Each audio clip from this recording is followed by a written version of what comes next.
Well, good afternoon. I'm Jim Bolo, the CEO of Adaptive Curriculum, and I want to introduce you to, I get this working here?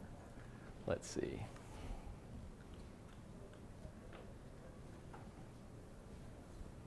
Ready? Hey, something happened. We make white screens at our company. We've done a lot of business lately at that. But Adaptive Curriculum, we do math and science. We create innovative products for middle school and high school math and science. And we actually are been around for about 4 or 5 years working at SkySong in partnership with ASU. And here's I can play that, that's okay. We'll go out of order. Welcome to Adaptive Curriculum, a dynamic, interactive, online e-learning platform that provides deep conceptual learning for middle and high school math and science students. As students begin to explore our lessons, called activity objects, an engaging, fully realized environment opens up before them, full of dynamic, real-world scenarios and simulations that they can access from virtually anywhere. And so as you can see, we do multimedia interactive solutions. We call them activity objects, and they're in math and science. And so we have about 2.5 million students and teachers that use our activities across the world. The company was started, our parent company, in Europe about 15 years ago with what was equivalent of a National Science Foundation grant to study how technology could make a difference in the math and science classroom. And over the years, in using new technologies, we kind of differentiated around two different things. One is conceptual learning. We teach concepts in math and science. And secondly, we do it interactively. We do it with multimedia. And so it's deep conceptual learning, rich multimedia with real-world scenarios, and interactive multimodal instruction where you can do it in full classroom mode, or we could assign it to the students individually.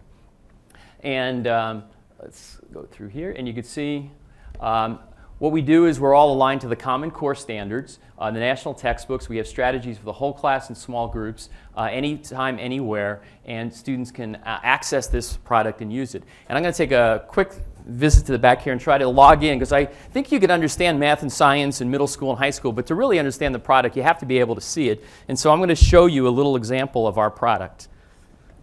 Okay.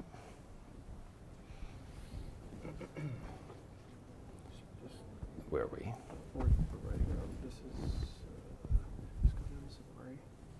Okay. And we should have. All right, you just bring it up there.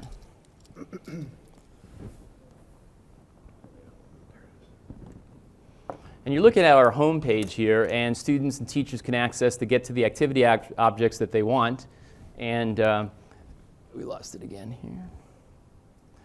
Maybe we should have had just PowerPoint slides today. There we go. And so teachers can set up lesson plans. They can see all kinds of activity objects. If we pick one here, like say, for example, the concept of a function, and we play this one, you'll see the kind of interactive multimedia that I'm talking about.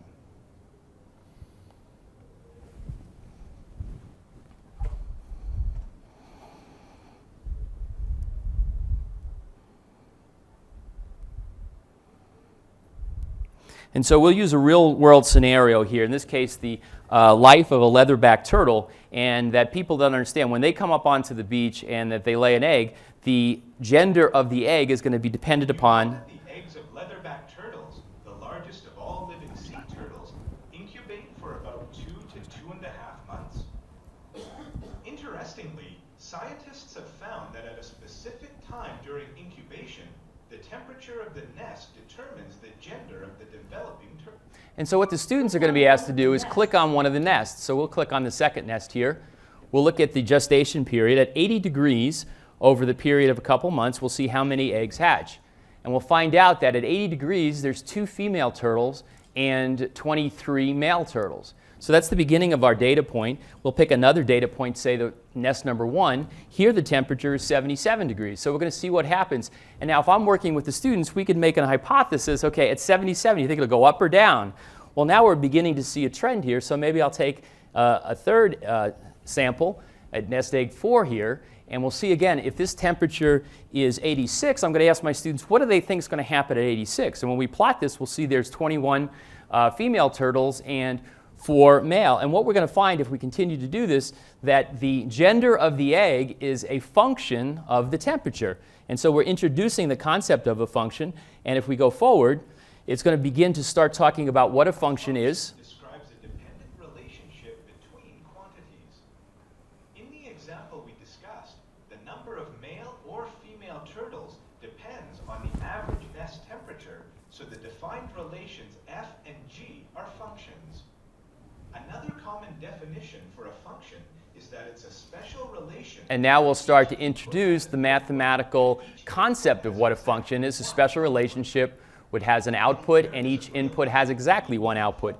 We'll also take them through some examples here of other things that we would consider to be functions. So for example, people and their social security numbers, cars and license plates, and even this third one may confuse the students because they say, wait a minute, it looks different than the other two, but the houses and their street names are also a function, okay, because you can see that each input has an output and exactly one output. So we start introducing that, and so then by the time we get to a third activity, and all of our activity objects, we have over 600 of these, they're all about 20-25 minutes, and here you can see that we start introducing input, output. Eventually we're going to make it called domain and range, and we'll introduce the conceptual idea of the function, and then by the last part we get to the computational part. So I'd love certainly to show you a lot more than we could see here, but I think you get the idea of how we would try to teach math and science using this conceptual approach. And again, middle school and high school, we have about 600 of these activity objects all aligned to the Common Core standards, now the next generation science.